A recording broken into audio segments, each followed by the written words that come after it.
Damn, Virgo. I think you guys are just trying to stay optimistic right now. I think you guys obviously feel a connection with this person, which is great. And you're moving on from the past to hope for a better future, to take advantage of new opportunities that come up, which is great. The Two of Cups, obviously, is the person that you're dealing with. You and the person that you're dealing with, they feel the same exact way. It can come up as a platonic energy, but because we're doing a romance life reading, this has no, this is definitely probably more than just platonic. So there's a lot of things that you have in common, a lot of things you feel the same about, and you guys can move in a really good direction with that. So how we get that? The Ace of Wands, a lot of passion, excitement, lust is coming back into the relationship. I feel like for some of you guys that are in an established relationship already, you're kind of falling back in love with this person again, because you're able to leave behind the past and strive for more of a future, a better future, a brighter future, a future where things, possibilities can are endless. That's why I feel like with the Six of Swords all the ways is that there's endless possibilities of greatness. And leaving them behind the past is one hard thing to do, but you're doing it. Okay? And it's definitely not an easy process, but it's a rewarding process. It's definitely one of the most rewarding processes that I personally believe comes out of the tarot here. So moving on, like creating a new atmosphere, looking for new horizons, right? Finding a new space to grow and manifest what you want. Now, in the past, things were definitely really confusing. A lot of decisions as to what you want. I think there was a lot of things around you that kind of helped to formulate this decision. But like most importantly, there's a lot of cool, interesting things about maybe a particular relationship or how you may want a relationship to go. But you never really was quite sure which one of those things had to be it. But I kind of feel like you took all of these cups, took all of these options, took all of these ideas and made it into one thing. Made it all, like, maybe you decided that you wanted all of it. And you are now, your cup is full and ready to go. Ready to start a new love journey.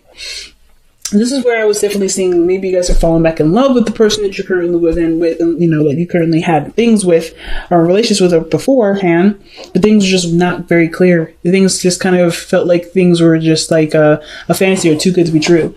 Or some things may have just been like just outright just bizarre. And maybe put you in a position really to think about what you really wanted in our love life so that way you could have it. So the Ace of Cups, right? I think you picked the cup, you figured out which one you wanted out of this group, or you made all of those options of like a thing of its own, right? You know exactly what you want, you know what you're desiring, you're ready to go after what you want. And this person is so passionate, so sexy, guys. The King of Wands, absolutely scrumptious, but you're not there for their body, but you're allured, you're attracted to them, and you have such a strong feeling for them. Like there's something with the Ace of Cups. This is new love. If they haven't already approached you and have expressed how they felt, then you definitely are feeling something towards them regarding that already.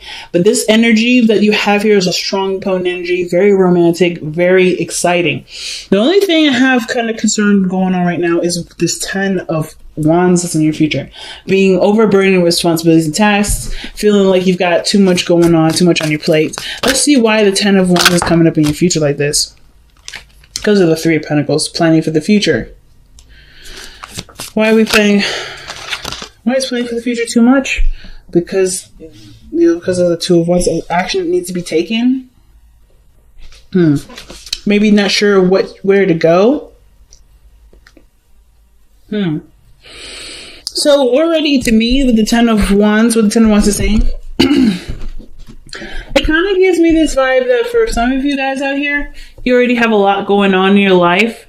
And just like you want to expand, you want to move forward in the relationship. But of course, right, with that 10 of Wands and the Justice card that came out earlier, I kind of feel like this is really where the whole balancing your life out situation comes in, to create space to have what you want. Because I feel like you see great value in planning with the future with this person. That's why you're planning it. And there's obviously action that needs to be taken to obviously make this idea a reality. I think it's just that with the 10 of Wands, you kind of feel like you're swamped and you're kind of doing this on your own. But you have somebody around you that can help. Like, for instance, I think the only action that may need to be taken is actually trusting the person with taking on responsibility, so that way you don't have so much. Because the Three of Pentacles, yeah, it's planning the future with the person. So that may be looking at their strengths and their weaknesses to see how they can help you move forward with this. Because this is something that is requiring both parties to participate.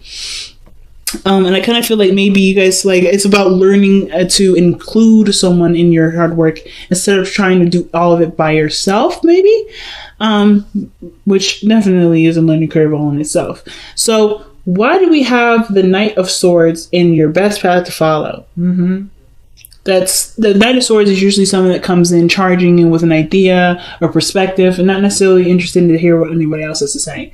He's really quick to move with something. He's really quick to start arguments. And the Knight of Swords usually means, like, you know, to go after something, to fight for it, right? If you truly believe in it and it's something that you stand by, go for it, right? And the Knight of Swords is charging towards the page, the Ten of Wands, right? Charging right through it. I want to know why we're having that card. It could be that, you know, it could be that the situation is just telling you to go full steam ahead. You already have your heart connected. You already, like, have, you know, this is like something that you may want. Knight of Swords may be saying, hey, going for it is the only way things can actually happen and grow. The Ten of Wands too, as a little quick thing to say. Ten of Wands is a perceived future. So typically, how I see this is like, not only like, you may be feeling like, oh, this is love at first sight. This is an opportunity for love to grow. For those of you that are single here, this is a brand new person, and you're feeling really drawn to this person. There's potential for great happiness, and you just have to take the risk and go for it. But I feel like maybe the perceived future is that things are going to just get overwhelming, and you're not quite sure of how to move forward with this person that you may have had ideas to move forward with, you know? Like, you don't really, like, you're planning to commit to this person or to move forward, but that requires commitment, but you're not really sure either how that's going to go, what's going to happen.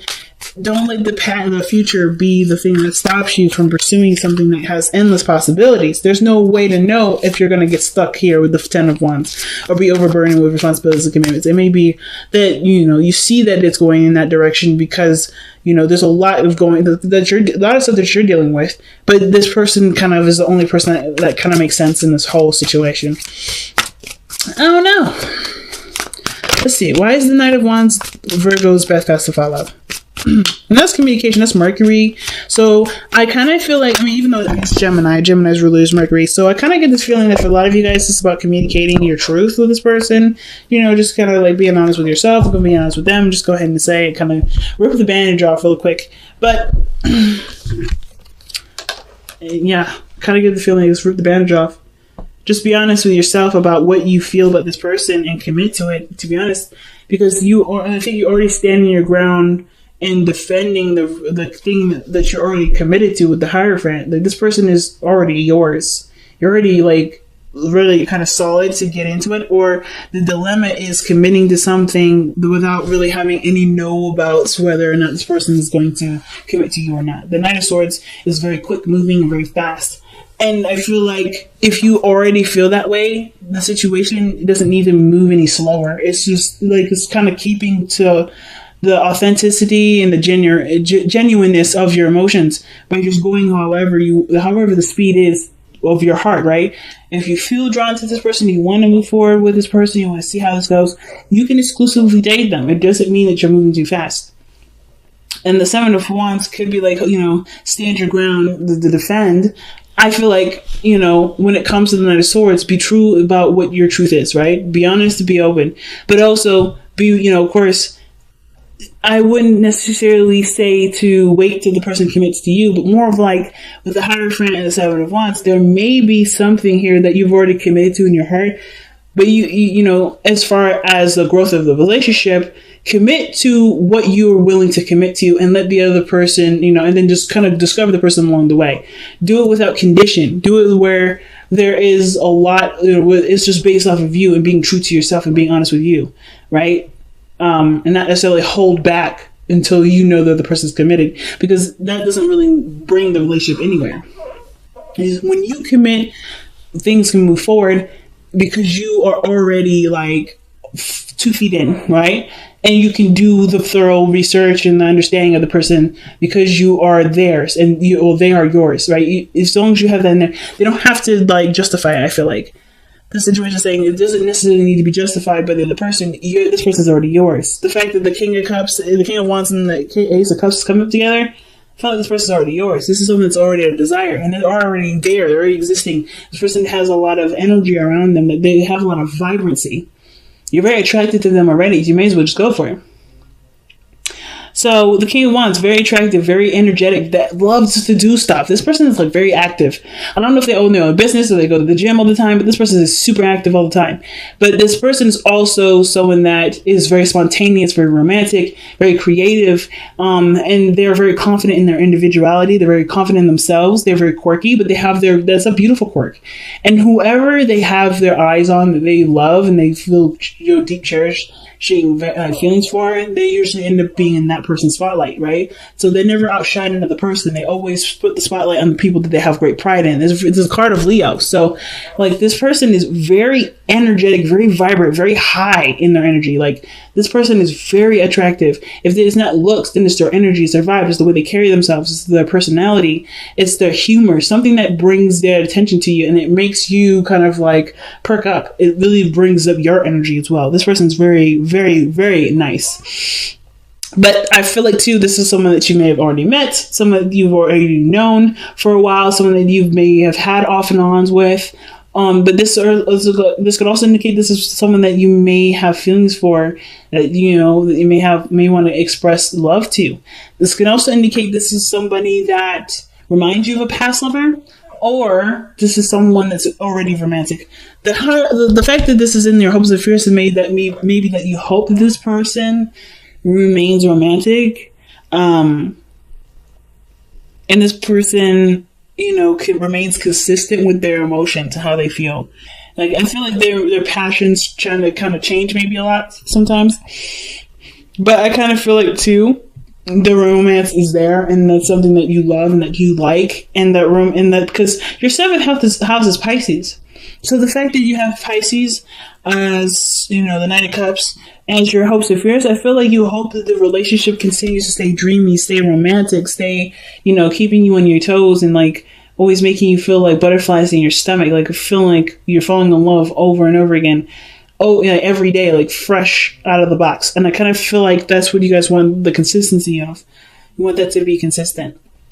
So with your outcome coming up like this, I don't mind this. The Two of Wands is very similar to what you have in your future. And I always kind of usually read the outcome in the future. It's very similar. But the outcome usually means if the energy remains the same, where you kind of feel like what do you do? What do you do now? How do you move forward? How do you expand in this relationship? What action needs to be taken, right? What choice have you made to move forward in your relationship with this person, or to advance in some feelings that you have? And the only person that can answer that is you, right? What decision that you're kind of left with the decision, right? You have a beautiful relationship that can blossom and go so far. What are you willing to do? Or like, what do you want to do about it? What is your first step?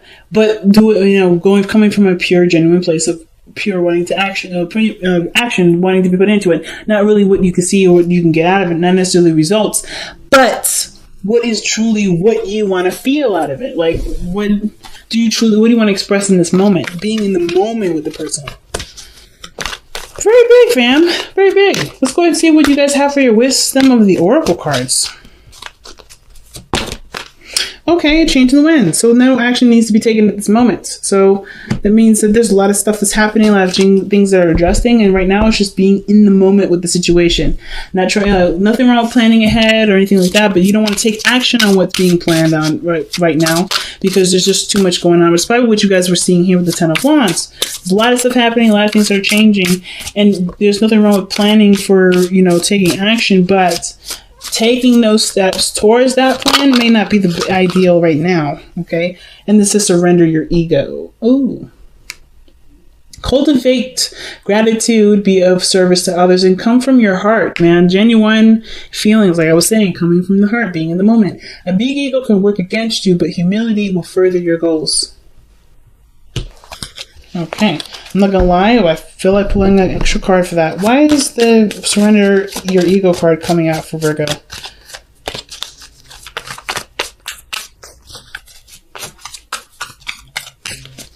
Because the ego is also the doer. Like that's the card of doing things, taking action on something, going for what you want. Right? That's the ego. That's usually something that takes action. But and it's the body. It's the mind portion of it. Kind of not really, but it's like the other part of ourselves versus the spiritual. It's the Ten of Pentacles. That's why the card's coming up. Because there's potential for great happiness in this relationship, great abundance in this love life. And the only way for you to, not the only way, but the best way to get this is by not necessarily putting yourself aside, but pretty much putting yourself aside, like letting go of the games that come with the ego, right? You know, coming from a genuine place of love and desire, right? Not necessarily one of calculated results, you know, not trying to create something out of something by doing something with a purposeful like intent, like doing it because you want to, not because of something you can get out of it. And when you come from a place, that heart space, you generate a more pure and more abundant relationship versus trying to come at a situation from a more contrived avenue. I'm not trying to say y'all contrived, but definitely see the situation as an opportunity to just be you and do what you want to do, not because you want something out of it, but because you are getting something out of it by doing it in the moment, right? Because you want to do it, not because of what can happen later. You know what I'm saying?